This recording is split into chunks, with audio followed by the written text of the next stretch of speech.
Hey guys, I just want to give a quick update on some of the changes I made to my Enduro. As you can see, I finally added some decals to the body to make it look less plain. I've also finally painted up the fuel cell from the GMADE bomb rear cage kit.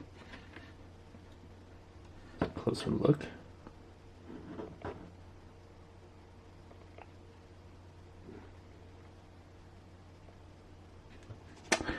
And one of the other changes I also made was the mounting position of the rear shocks.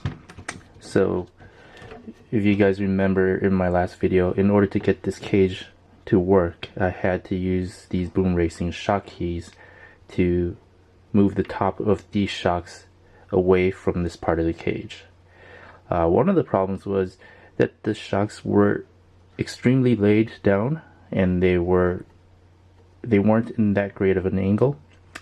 What I recently did was I changed the lower mounting point of the rear shocks. You can see here, this is the original mounting point for the lower part of the shocks, and I have moved it to the same mounting point as the lower links.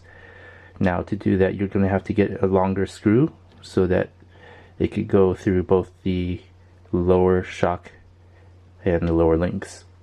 What this does is this gives me a better angle at the bottom.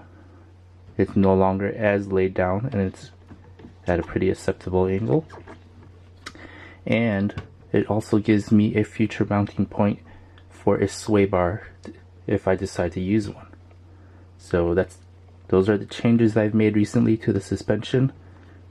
So really excited to get this out to Corona Del Mar State Beach to test out the new setup.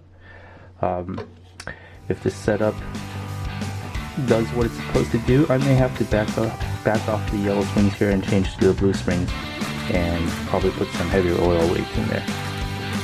So thanks for watching and stay tuned for the running video.